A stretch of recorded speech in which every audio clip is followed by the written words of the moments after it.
Hello students, good morning. Jyotiba Phule group of education की online शिक्षा प्रणाली में आप सभी का स्वागत है।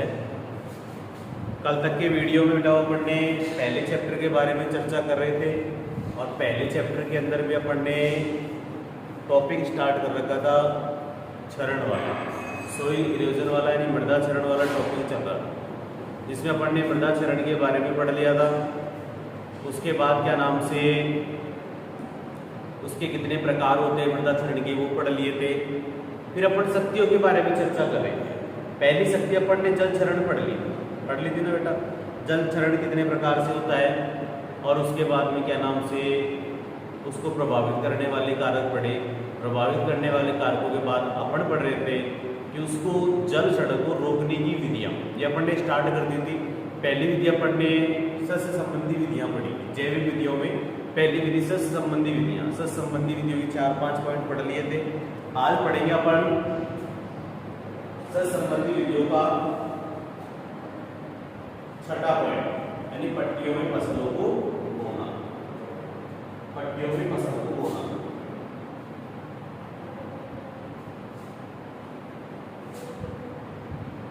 छठा पॉइंट है पट्टियों में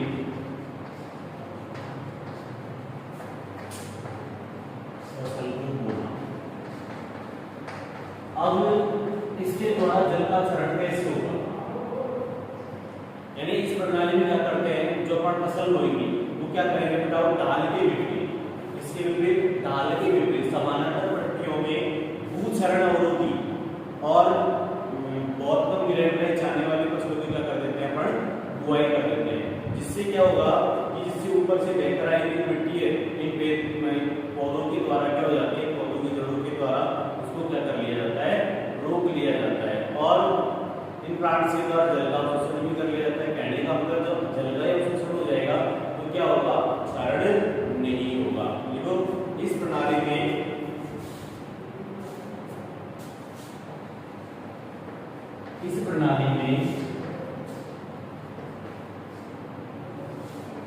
ढाल के विपरीत, इस प्रणाली में फसलें ढाल के विपरीत, इस प्रणाली में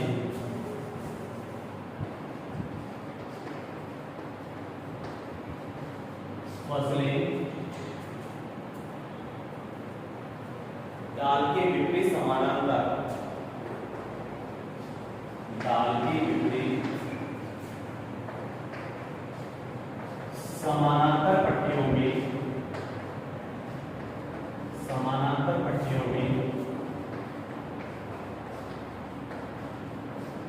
यानी इस प्रणाली में क्या करते हैं, जो अपन फसलों की बुआई करेंगे वो ढाल के विपरीत समानांतर पट्टियों में भू क्षरण अवरोधी, समानांतर पट्टियों में भू क्षरण अवरोधी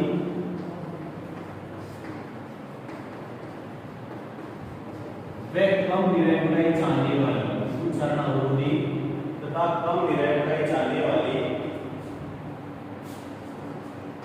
तथा कम निरंतराई चाहने वाली तथा कम निरंतराई चाहने वाली फसलों की क्या कर दी जाती है, बुआई कर दी जाती है। कम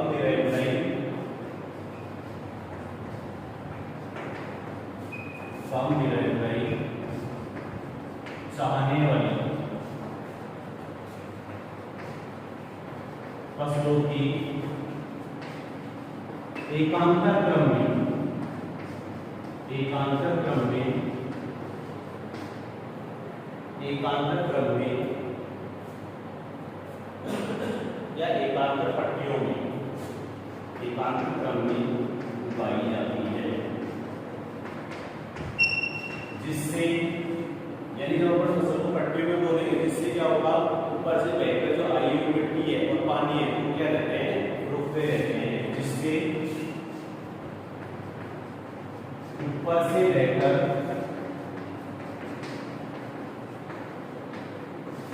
आई हुई मिट्टी व पानी रुकते रहते हैं,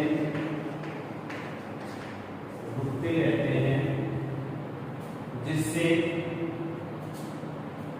जिससे जिससे क्या होगा बेटा, क्षरण नहीं होता है, जिससे मृदा का क्षरण, जिससे मृदा का क्षरण नहीं होता है। ये हो गए बेटा संबंधी विधियों के 5 पॉइंट के लिए। यानी पट्टे में फसलों को बोना इस प्रणाली में करते हैं, जो फसलें होती है उनको किसके विपरीत डाल के उसके समानांतर पट्टियों को दिया जाता है, जिससे भूसरण अवरोधी का कम रहेगा। फसलों किसमें एकाग्रता में उगाई जाती है, जिससे ऊपर से बह रहे मिट्टी पानी रुकते रहते हैं और जिससे मृदा का क्षरण नहीं होता है। अब पढ़ेंगे बेटा दूसरा जैविक विधियों का घास संबंधी उपाय। कौन सा उपाय? घास संबंधी उपाय।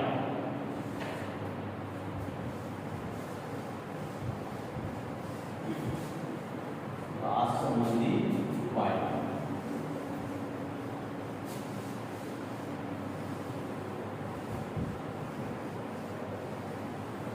अब इसमें हर बार एक क्वेश्चन पूछा जाता है, घास संबंधी उपाय में हर बार क्या किया जाता है, एक क्वेश्चन पूछा जाता है। अब वो डेफिनेशन होती क्या है कि जो फसलों के साथ साथ, यानी जो फसल चक्र में फसलों के साथ साथ यदि अपन घास वाली फसल उगाते हैं ना, उस क्रिया को क्या कहते हैं? ले फार्मिंग कहते हैं। हमेशा एग्जाम में 1 नंबर का क्वेश्चन आता है कि ले फार्मिंग किसे कहते हैं, यानी फसल चक्र में फसलों के साथ साथ घास वाली फसल को उगाया जाता है, उसे क्या कहते हैं बेटाओ? ले फार्मिंग कहते हैं। क्या कहते हैं बेटाओ? ले फार्मिंग कहते हैं। दूसरा उपाय लिखा पढ़ने, पहला फसल संबंधी उपाय। अब दूसरा पढ़ेंगे घास संबंधी उपाय।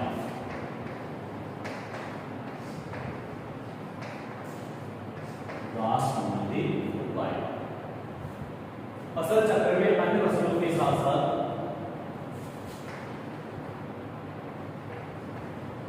फसल चक्र में अन्य फसलों के साथ साथ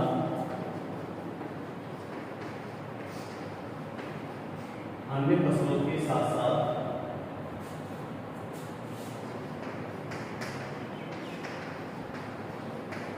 घास वाली फसलों को उगाना है।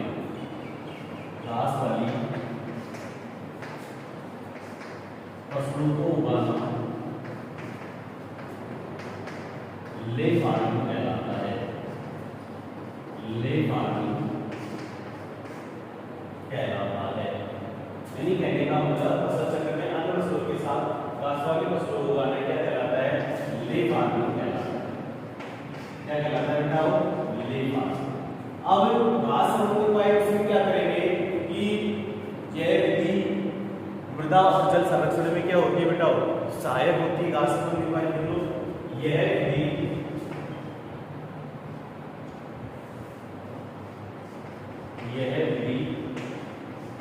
मृदा एवं जल संरक्षण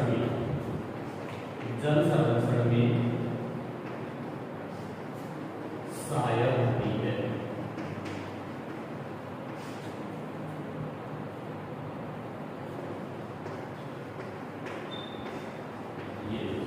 यानी फसल चक्र में अन्य फसलों के साथ साथ घास वाली फसलें उगाई जाती है, उसे क्या कहते हैं बेटा? ले फार्मिंग कहते हैं। यह विधि मृदा और जल संरक्षण में क्या होती है बेटा? सहायक होती है। अब पढ़ेंगे तीसरा जैविक का तीसरा वृक्षारोपण। अरे सीधी सी बात है, आप समझ लो। वृक्षारोपण कहने का मतलब जिस खेत में वृक्ष अधिक होंगे तो उसमें क्या होगा? वर्षा की बूंदों को कौन, प्रहारों को सहन कौन करेगा? पेड़ पौधे की पत्तियां सहन कर लेंगे, धीरे धीरे पानी कहाँ उतरेगा? नीचे उतरेगा।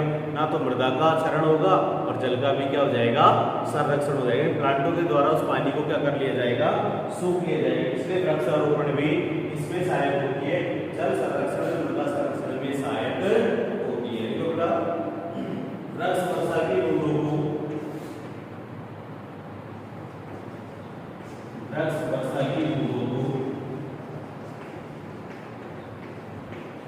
वृक्ष होता है ना, वो वर्षा की बूंदों को सीधे जमीन पे नहीं गिरने देता है। बूंदों को सीधे जमीन पर नहीं गिरने देता है।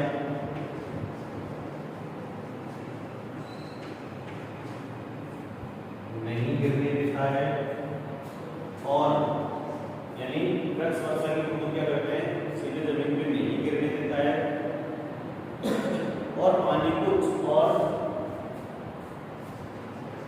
और बूंदों के तारों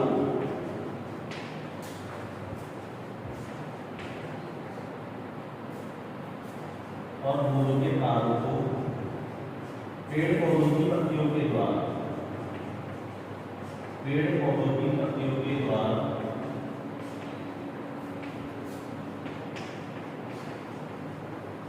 सहन कर लिया जाता है। पेड़ पौधों की पत्तियों के द्वारा क्या कर लिया जाता है, सहन कर लिया जाता है। वृक्ष की पत्तियां किसका काम करती है, मल्च का काम करती है, और वृक्ष की पत्तियां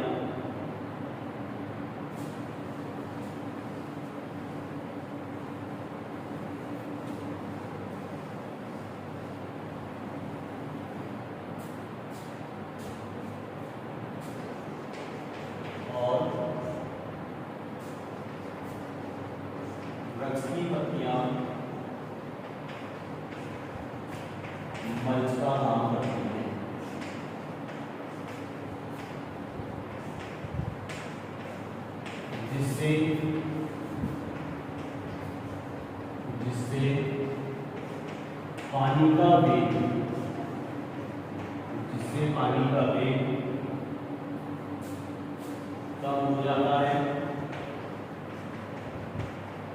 जिससे पानी का वेग कम हो जाता है, और पानी का वेग कम हो जाता है, जिससे मृदा एवं जल का दोनों का जिससे मृदा एवं जल का संरक्षण हो जाता है।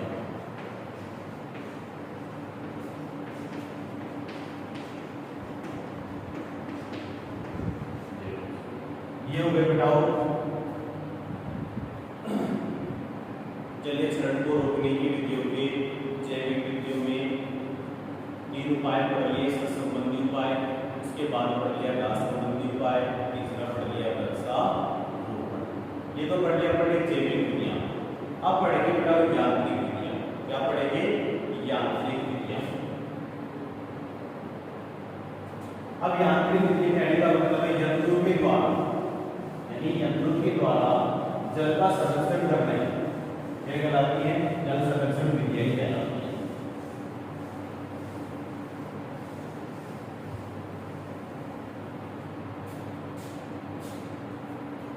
अब पढ़ेंगे यांत्रिक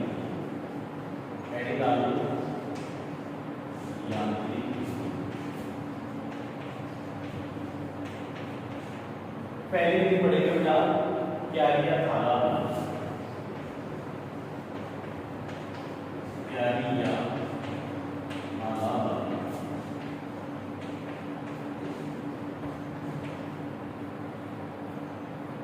अब इसमें क्या करेंगे बेटा, एक यंत्र होता है बेसिन लिफ्टर, उस यंत्र का क्या नाम होता है, बेसिन लिफ्टर। बेसिन लिफ्टर की सहायता से क्या बनाई जाती है, क्यारियां बनाई जाती है। जैसे मान लीजिए कोई खेत है, अरे इसमें मान लीजिए कोई क्यारी वगैरह नहीं बनी, कोई फावड़ा नहीं बना, तो इसका पानी एक तरफ रहेगा, तो इसके ऊपर क्या कर देते हैं, छोटी छोटी क्यारियों का क्या कर देते हैं, निर्माण कर देते हैं। अब जब छोटी छोटी अपन क्यारियों का इसमें निर्माण कर देंगे तो क्या होगा, यानी कहने का मतलब पानी एक स्थान से लेकर दूसरे स्थान पे नहीं जाएगा, जब एक स्थान से दूसरे स्थान पे नहीं जाएगा तब तक तो हमारी मृदा के द्वारा उस पानी को सोख लिया जाएगा, जिससे जल का भी संरक्षण हो जाएगा और मृदा का भी संरक्षण हो जाएगा। इसमें क्यारियां थाला बनाकर भी जल क्षरण को रोका जा सकता है। देखो बेटा इसमें बेसिन लिफ्टर की सहायता से क्यारियां लिफ्टर की सहायता से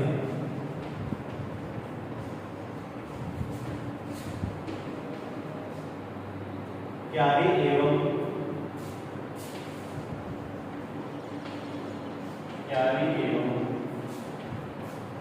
थालों का निर्माण किया जाता है।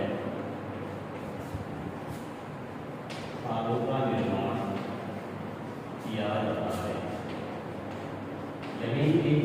है बेसिन लिस्टर की।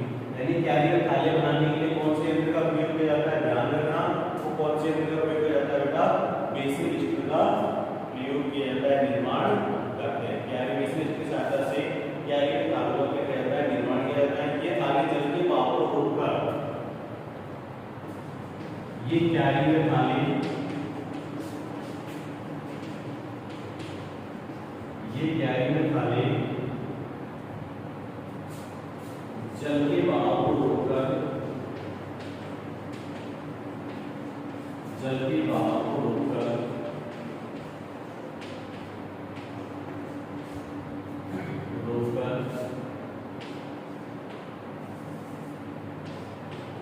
जल व नमी का संरक्षण, जल व मृदा संरक्षण करते हैं। ठीक है,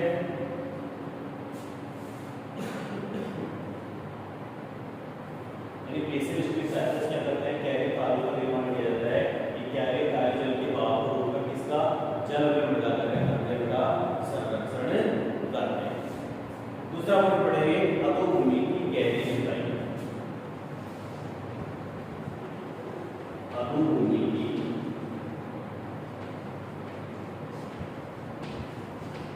गहरी जुताई।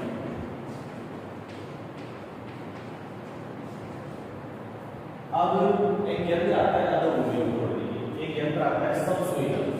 उस यंत्र का नाम होता है सबसोइलर।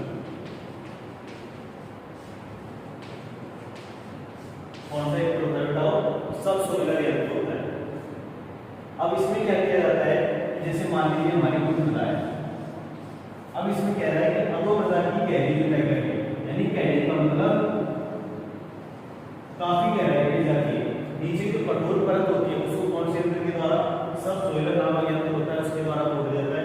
जब ये कठोर परत टूट जाएगी तो पानी इसमें कहां चले जाएगा, नीचे वाले स्थानों पे चले जाएगा। कहने का मतलब इसमें जल का भी संरक्षण हो जाएगा और क्या नाम से मृदा का भी संरक्षण हो जाएगा। अरे अच्छी तरीके से मान लीजिए अपन जोत, खेत में जोत वगैरह निकाल देते हैं, तो जोत वगैरह निकालने से मृदा क्या हो जाती है, भुरभुरी हो जाती है। जैसे ही पानी का बारिश होगा तो क्या किसके द्वारा सूख लिया जाता है, कि उस भुरभुरी मिट्टी उसके द्वारा सूख लिया जाता है, ना तो उसमें जल का और नमी दोनों का क्या हो जाता है बेटा, वो संरक्षण हो जाता है। देखो बेटा इसमें सबसोइलर या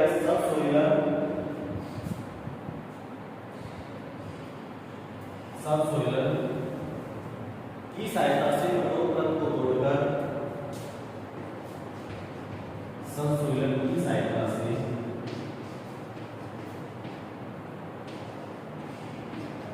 कठोर परत को तोड़कर, कठोर परत को तोड़कर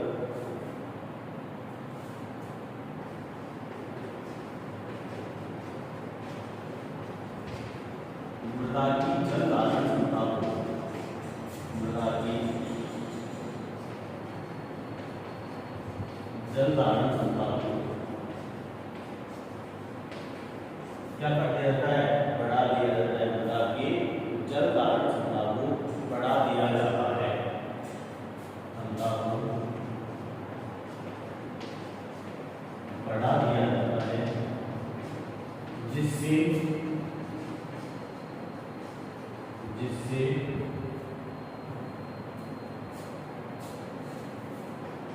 जल व मृदा का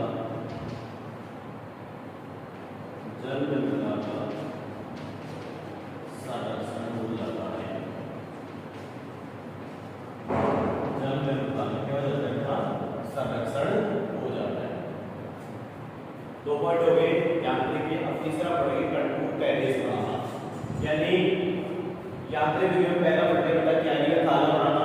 यानी जैसे अपन कोई ढाल वाला खेत होता है या कोई भी समतल खेत के ऊपर, यानी खेत में ढाल तो जरूर होगा, जिस तरफ ढाल होगा तो पानी जरूर जाएगा, इसलिए क्या करते हैं, उस पानी को रोकने के लिए अपन क्यारे के थाले बना देते हैं, जिससे जल का और क्या नाम से मृदा का दोनों का संरक्षण हो जाएगा। उसके बाद में पढ़ने की अपने अधोभूमि की गहरी जुताई। अब क्यारी में थाले कौन से यंत्र से बनाया जाता है, एग्जाम में पूछ लिया जाता है, ध्यान रखना। बेसिन लिस्टर नामक यंत्र आता है, उसके द्वारा क्यारी में थाले बनाए जाते हैं।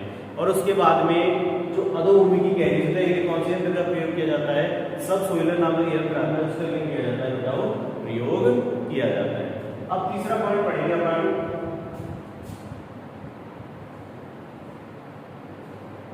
कंटूर टेरेस बनाना।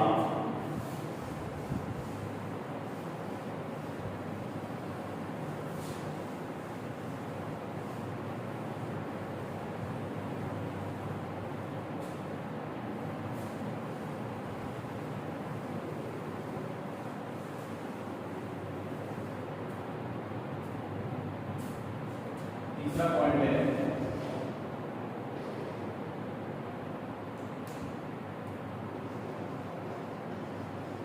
कंटूर टेरेस बनाना।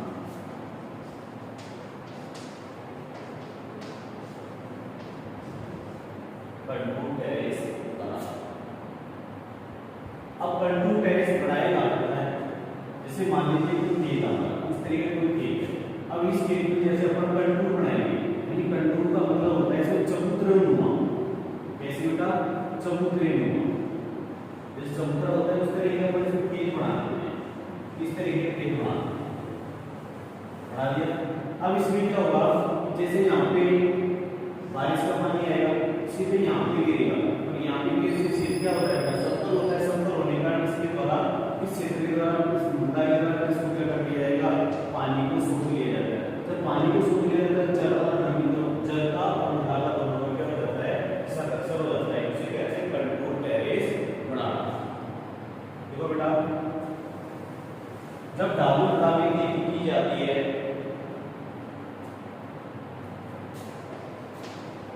जब ढालू मृदा में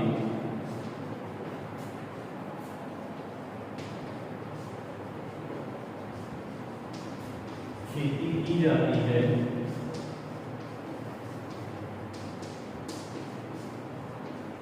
जब ढालू मृदा में खेती की जाती है तो टेरेस में चबूतरेनुमा, तो टेरेस में चबूतरेनुमा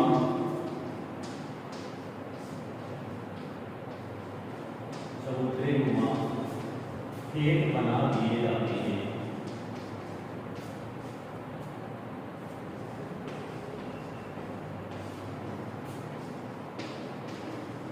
क्या करते हैं, चबूतरेनुमा क्या बना देते हैं बेटा, खेत बना दिए जाते हैं। ये टेरेस पानी के बहाव को, ये टेरेस पानी के बहाव को क्या करते हैं, कम करते हैं। ये टेरेस पानी के बहाव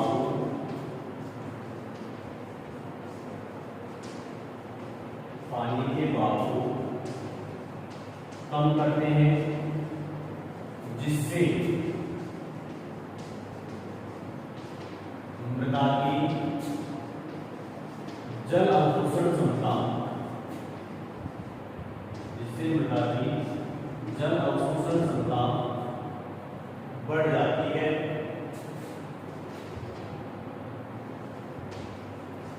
क्षमता बढ़ जाती है और जल व मृदा का संरक्षण हो जाता है। जल व मृदा का संरक्षण हो जाता है। ठीक है बेटा, कंटूर टेरेस बनाना। अब पढ़ेंगे कंटूर खाई बनाना। अब अपन ने मैंने बताया था बेटा, कंटूर टेरेस में अपन चबूतरेनुमा खेत बना देते हैं, लेकिन इसमें कह रहा है कि चौथा पॉइंट कंटूर खाई बनाना। जैसे मान लीजिए इस प्रकार का अपन खेत बना रहे हैं, इस प्रकार की खेत बना रहे हैं, इस प्रकार की खेत बना रहे हैं। अब यहाँ पे क्या करेंगे, यहाँ से क्या होता है, ये टेरेस होता है। अब इस टेरेस से आगे की तरफ यहाँ साइड क्या बना देते हैं, खाई बना देते हैं। जैसे मान लीजिए ज्यादा बारिश होती है तो पानी कहाँ इकट्ठा हो जाता है, इस खाई के अंदर हो जाता है। और इस खाई में अपन क्या लगा देते हैं, पेड़ पौधे लगा देते हैं, और पेड़ पौधों के द्वारा किसका क्या किया जाता है, जल का अवशोषण कर दिया जाता है। इसलिए कंटूर खाई में चौथा वर्ड निकलेगा कंटूर खाई बनाना।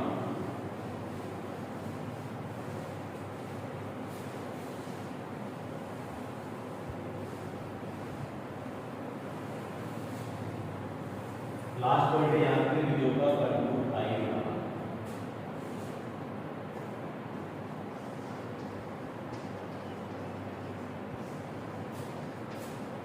कंटूर आई बनाना।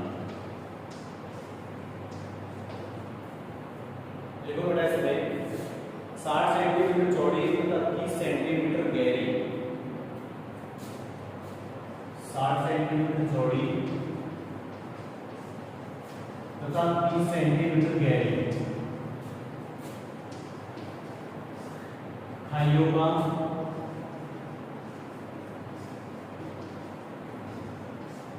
गहरी खाइयों का उचित अंतराल पर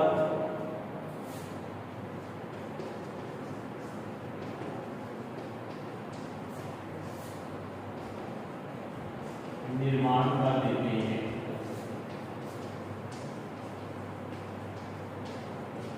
यानी 60 सेंटीमीटर चौड़ी और 30 सेंटीमीटर खाइयों का उचित अंतराल में क्या कर देते हैं बेटा, निर्माण कर देते हैं। इन खाइयों में तथा इन खाइयों में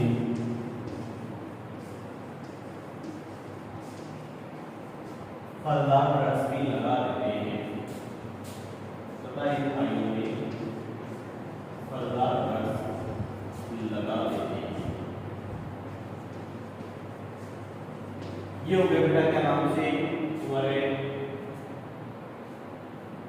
जल क्षरण को रोकने की जैविक और यांत्रिक विधि कंप्लीट। यानी हमारा जल क्षरण वाला पॉइंट कंप्लीट हो गया, यानी पहली शक्ति हमारी कंप्लीट हो गई। अब दूसरी शक्ति पढ़ेंगे बेटा वायु द्वारा क्षरण। पहले तो हमने किसके द्वारा पढ़ा था, जल के द्वारा।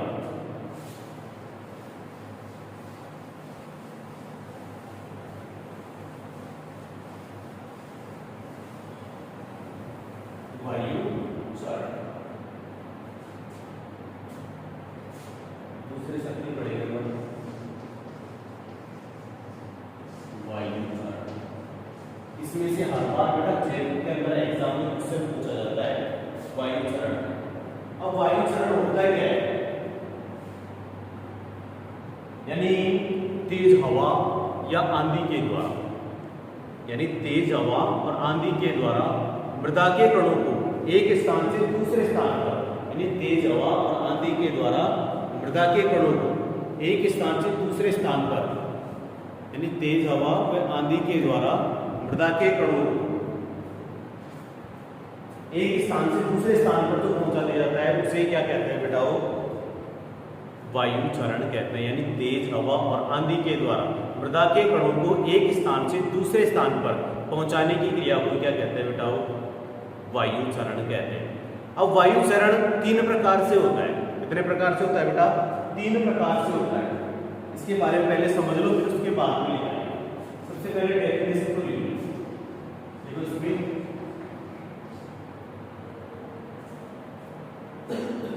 तेज हवा व आंधी के द्वारा, तेज हवा व आंधी के द्वारा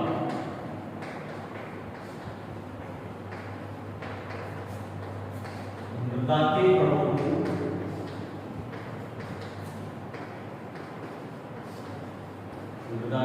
को एक स्थान से दूसरे स्थान पर, मृदा के कणों को एक स्थान से दूसरे स्थान पर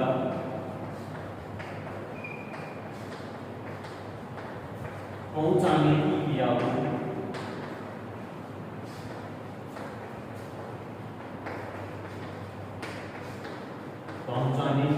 को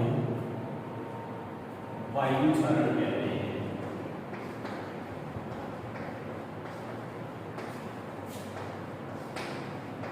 यानी तेज हवा और आंधी के द्वारा मृदा के कणों को एक स्थान से दूसरे स्थान पर पहुंचाने की क्रिया को क्या कहते हैं बेटा, वायु क्षरण कहते हैं।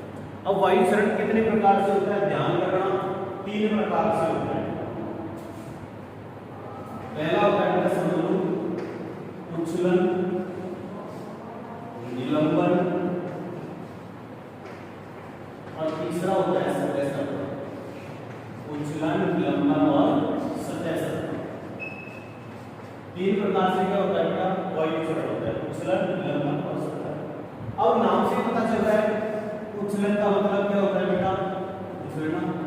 यानी इसमें जो मृदा के कण होते हैं वो एक स्थान से उछलकर कहां चले जाते हैं, दूसरे स्थान पर चले जाते हैं। उस चरण को क्या कहते हैं, उछलन कहते हैं।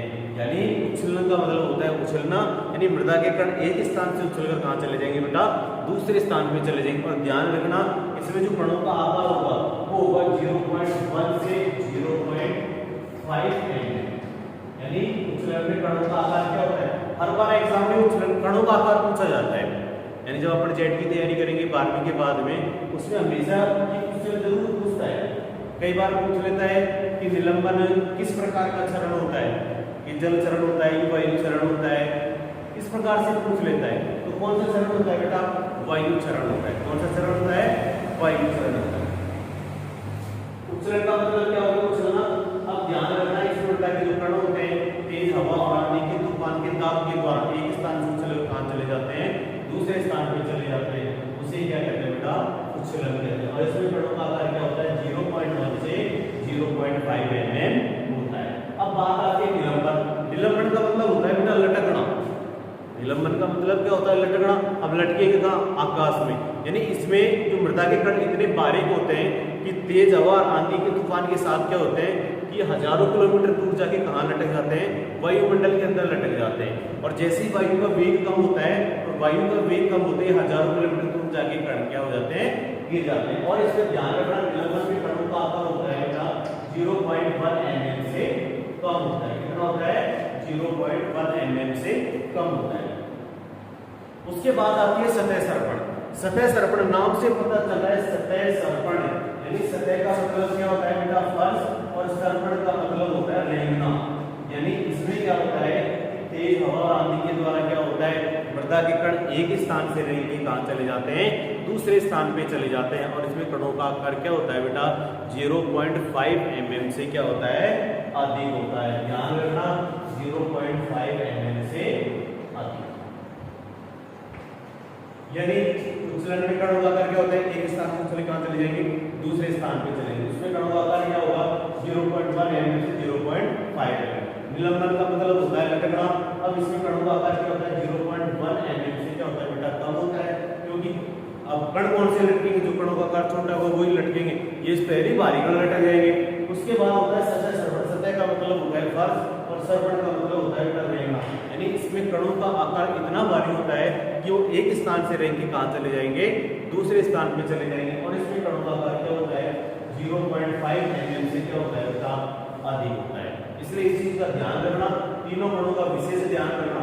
हर बार जेट के एग्जाम में पूछा जाता है कि क्या नाम से उछलन में कणों का आकार क्या होता है, ध्यान रखना 0.1 mm से 0.5 mm। निलंबन में क्या होता है, 0.1 mm से कम। और सतह सर्पण में क्या होता है बेटा, 0.5 mm से अधिक। अब इनके प्रकार का वर्णन कर लेते हैं।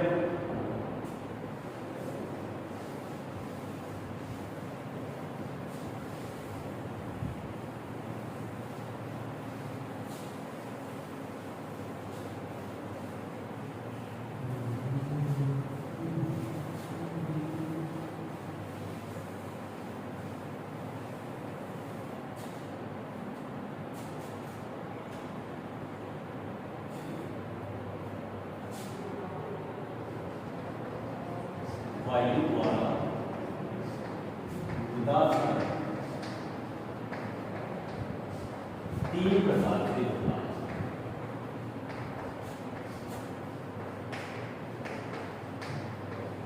पहला प्रकार पढ़ेंगे बेटा उछलन।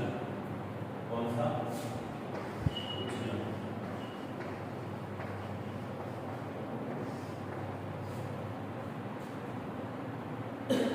जब हवा का सीधा दबाव, जब हवा का सीधा दबाव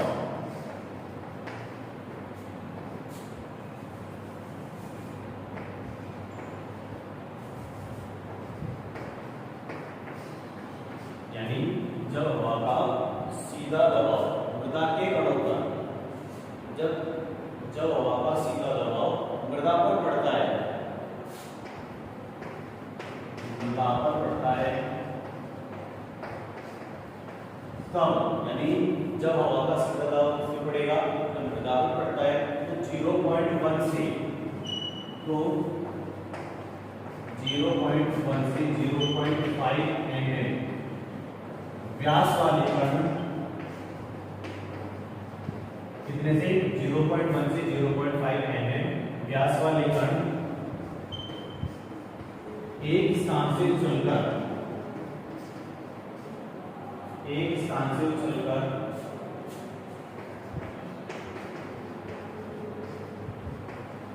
दूसरे स्थान पर चले जाते हैं।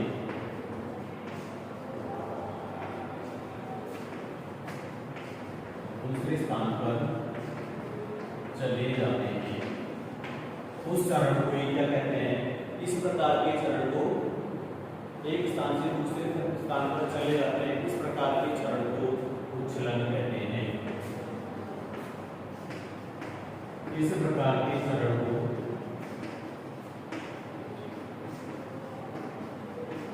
उच्छलन कहते हैं।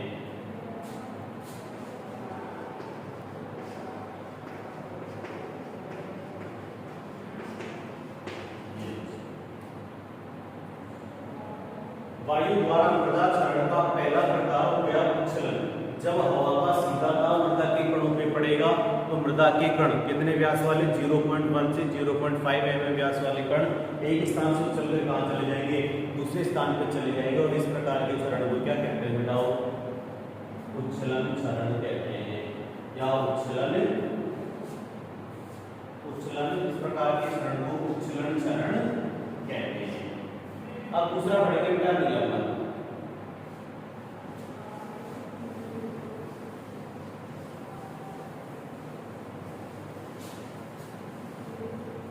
दूसरा पढ़ेंगे अपन निलंबन।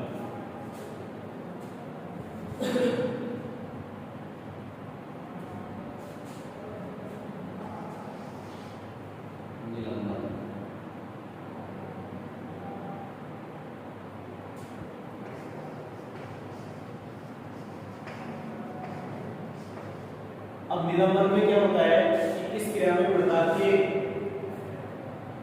कण और भी क्या होते हैं? छोटे होते हैं। यानी इस क्रिया में मृदा के कणों का व्यास 0.1 mm से कम होता है।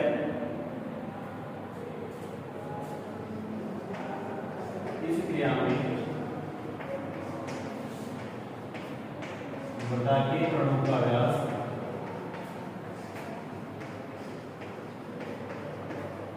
0.1 mm से कम होता है। इस क्रिया में मृदा के कणों का व्यास 0.1 mm से कम होता है। जो हवा के वेग के साथ क्या होता है? जो हवा के वेग के साथ उड़कर, जो हवा के वेग के साथ उड़कर,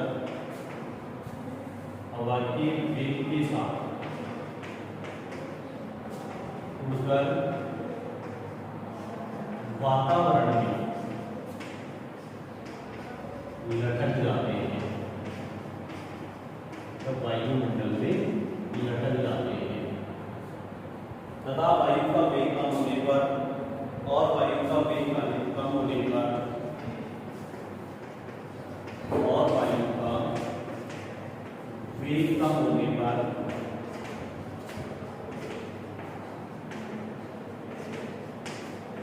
हजारों किलोमीटर दूर जाता है।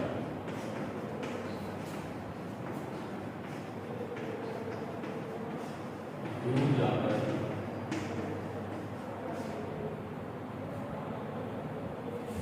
गिर जाते हैं।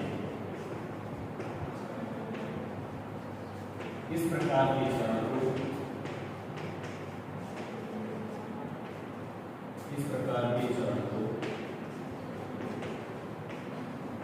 निलंबन चरण कहते हैं।